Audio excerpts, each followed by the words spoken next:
certainly do not want to do that. Thank you very much. Thank you, gentlemen, very much. I have a couple of questions. First, as is prompted a bit by Congressman Sharp's point, all the new technologies unpredicted, natural gas unpredicted, prices unpredicted, and the basic question is that the degree to which tax policies really matter. The fracking technology was developed. Nuclear technology is being developed. Lots of other energy technologies are being developed, partly because the entrepreneurial spirit in America, people see how they make a buck. And the basic question is, how much do these tax incentives really matter, really? And a side question there is, what do other countries do? Do they matter? Or are we just responding to political pressure when really a lot of the results are a result of people just figuring out how to do a better job? And I have a third question, if you could wrap them together. That is, as this committee works to pursue tax reform, what the argument is, why don't we have a more technology-neutral credit,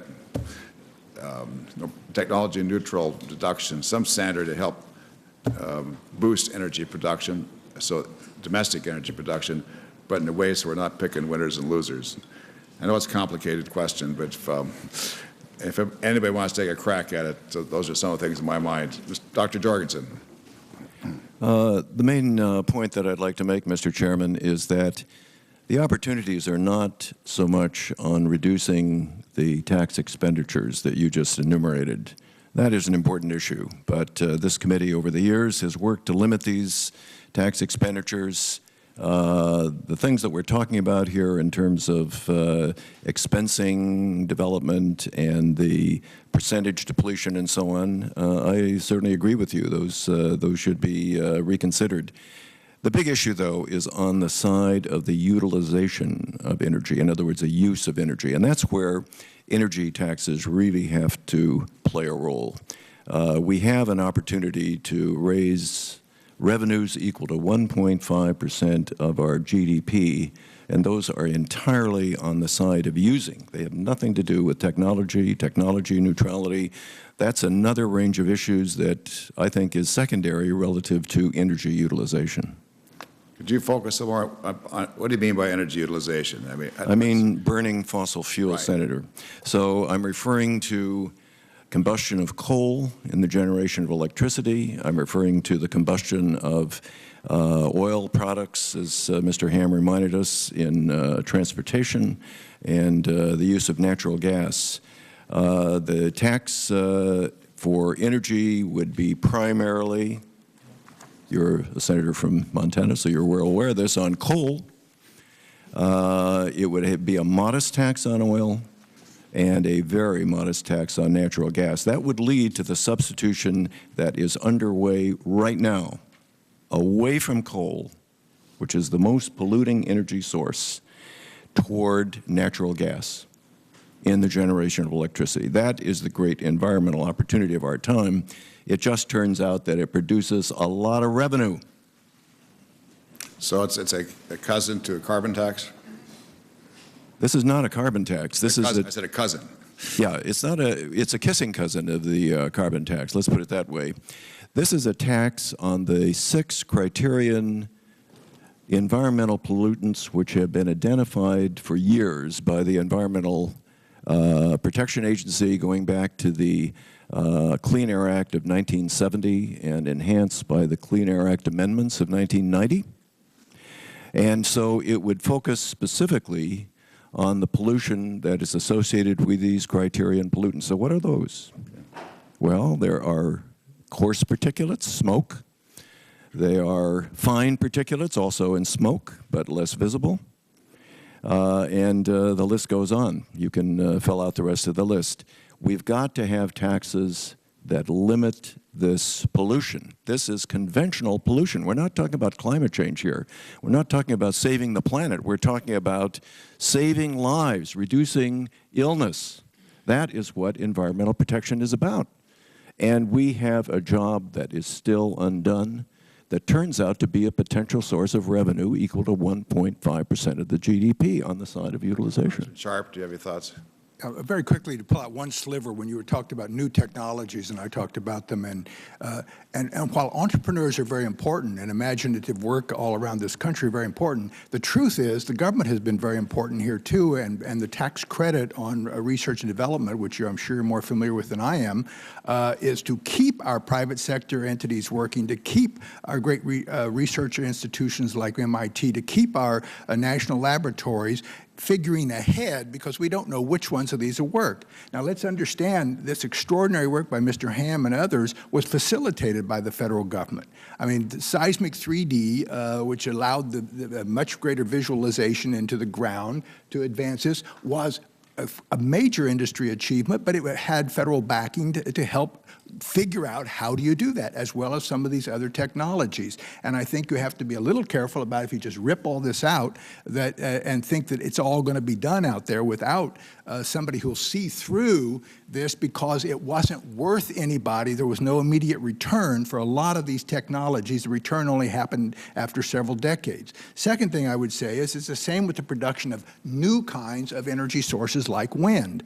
I doubt we would have anything like the wind industry we have today if the federal government had not engaged in research to bring down the costs and upgrade the efficiencies, not to take anything away from private sector activities, nor if you had not adopted in 1992 or whenever it was, I think in the Energy Policy Act, the production tax credit. Now the issue is whether that's really still necessary to sustain this. My time's expired. It expired some time ago. Senator Hatch. Well, thank you. I've really enjoyed this panel, and this particular question is for the entire panel.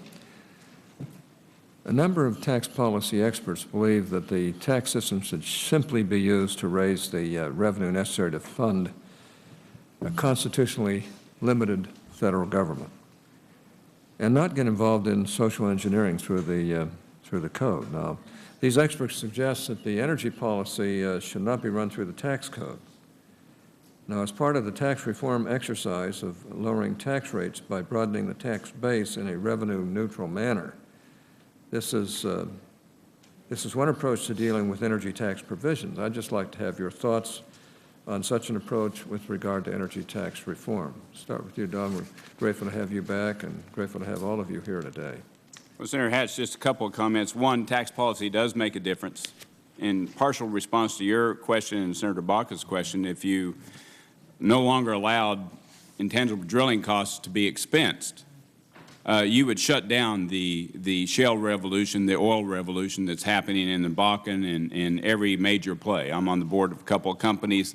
That is a big deal. If you don't allow people to expense, and they've had expensing, for independents have had it, frankly, since I think 1913 or something. Well, like 18 dry holes in Bakken before you hit the...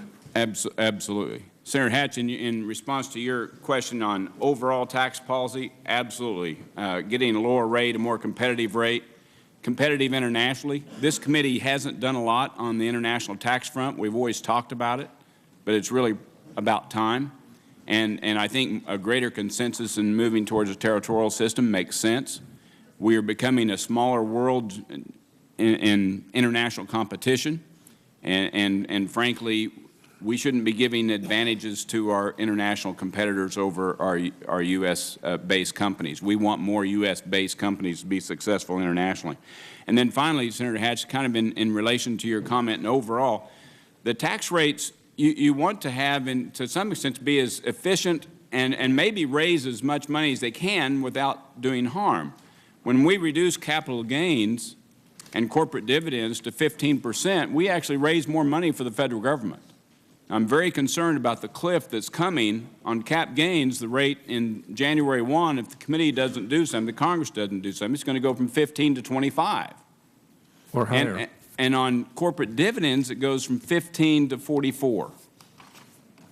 15 to 44. Ordinary rate 39.6, 3.8 on top of that for the President's Obamacare, and then maybe another 1.2 on elimination of PEP and P. So you go from 15 to 44.6. That's tripling the rate on corporate dividends for individuals. Corporations already paid 35%. So this committee really needs to do some work. And from your vantage points and from trying to raise money, if a lower capital gains rate actually raised money, if you take capital gains from 15 to 25 or corporate rates and triple them, I'm afraid the government's not going to raise money. I'm afraid you're going to lose money. And it's going to hurt real estate. It's going to hurt banks that loan for real estate. You're talking to the choir here. It was the Hatch-Lieberman bill that brought the rates down to begin with.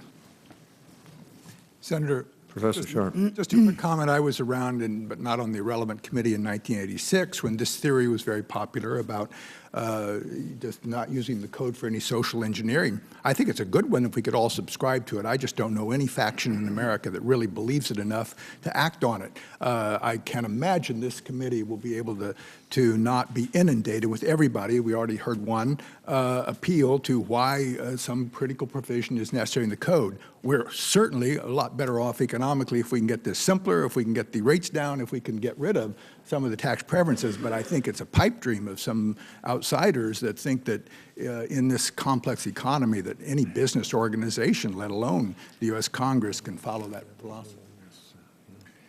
Professor? Senator, nobody is talking about eliminating things like percentage depletion or the deductibility of exploration and development. What we're talking about is bringing those tax provisions into line with fundamental economics. That is what the concept of tax expenditures is all about. So we're not talking about getting rid of incentives. We're talking about making them neutral, which is your point, as I understand it, Mr. Ranking Member.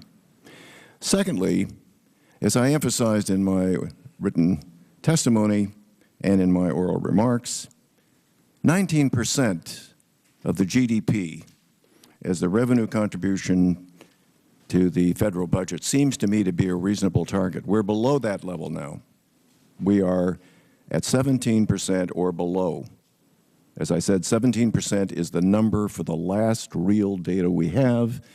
The Congressional Budget Office has projected that for this year, this calendar year that is, the number is going to be lower.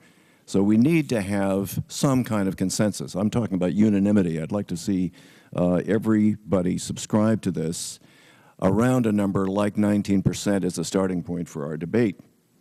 But I agree with you entirely that we should have a neutral tax code. That is the purpose of comprehensive reform as I see it. Okay, thank you. Mr. Ham will make you the last one.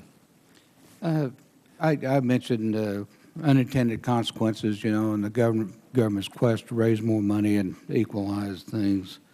I just want to, you know, caution that this tax could be one that vaporizes, you know, if IDCs are taken away, that we stop the renaissance and still don't raise a lot of money. That's $4 billion, you know, if drilling ceases or slows down considerably. You know, we've examined our company and, you know, absolutely a third less drilling would take place, you know, without the IDCs. Well, thank you all. Thank you. Senator Conrad. Thank you, Mr. Chairman. Thank you for holding this hearing. Thanks for the excellence of this panel. I remember very fondly serving with Senator Nichols. We led the Budget Committee together for a number of years. One thing I learned about Senator Nichols is his word is absolutely gold. Even when it was hard to keep his word, he did, which I always admired. Congressman Sharp, it was always good to serve with you. You're a thoughtful member. Dr. Jorgensen, wise man. Fortunate to have somebody of your quality and character before the committee. Mr. Ham, thank you for what you've done for the country. Thank you for what you've done for our state. I just want to point out what's happened to dependence on foreign energy. Since 2005, we have gone down from 60% dependent to 45% dependent last year. We believe we'll be 42% dependent this year. So we have seen a dramatic reduction in our dependence on foreign energy. Still, we are spending $1 billion a day to foreign sources. And it's incredibly important to the economics of the country we make further progress. Let's go to the next slide and show what's happened to domestic production. And again, I thank Mr. Ham. Thank you for making the investment. Thank you for taking the risk. Thank you for having faith that what you and your people saw as an opportunity was worth pursuing. because you've helped turn around our domestic production in a very dramatic way. And I believe it's entirely in our nation's interest, in the national security interest, in the national economic interest, and we've got to pursue it. That takes us to the question of incentives. Mr. Ham, you have focused on intangible drilling costs. Can you just tell us again why, in your view, that is so critical? You've testified here that if that were taken away, in your company alone, you believe there would be a 1/3 reduction in drilling. Is that what your people have concluded? It is. I'm not a tax accountant. You know, I'm an oil finder. But, you know, we do have a lot of tax accountants that work for us or on staff. And we've done a study on it, and that's been our consensus, that in our company, it eliminates about 34–35% of our drilling activity, you know, right off the bat. It takes about 7 years for us to get back to normal, some normal type operations. So it's very expensive. If that were taken away? Yes. Let me just say that, you know, I've served on the Bowles-Simpson Commission group of 6, tried to be part of efforts to get us back on track, because when you're borrowing 40 cents of every dollar, that cannot continue much longer, and we have got to get a hold of it. Part of our issue, clearly, almost every bipartisan group that has looked at this has said that tax expenditures have got to be part of the solution, because it's now $1.2 trillion a year. That's more being spent through the tax code than all of the appropriated accounts. So I personally believe we're going to have to reduce tax expenditures, broaden the base. I personally believe we should lower rates in conjunction with that to help America be more competitive. We need to lower the corporate rate to be more competitive, but we also need to generate some more revenue to help with the deficit, on top of reforming entitlements, on top of cutting spending in the discretionary accounts, all of which is going to have to be done, none of which is very popular. But we got to be careful we don't throw the baby out with the bathwater. And what I hear you saying, Mr. Ham, is that as you move toward these reform steps, first of all, don't throw out intangible drilling, because that would have unintended consequences. Is that what you're trying to tell us here? That's correct. Again, I'm not a tax accountant, but that's, you know, we've done our study. You know, we have provisions right now that encourage us to invest, and we need to invest heavily in the Bakken. For instance, up there right now, there's about, we estimate 900 billion barrels of oil in place, you know, in this whole petroleum system. 900 billion 900 barrels. billion. We're right now can get it, we think, about 2 to 3% of that. 2.5%, maybe 2.5% or something like that. If we could move that needle up to 5%, everybody here can do the math. I mean, we're talking doubling, you know, our proved reserves in America. So it's that significant. So, you know, we've got a job to do, and a very significant one.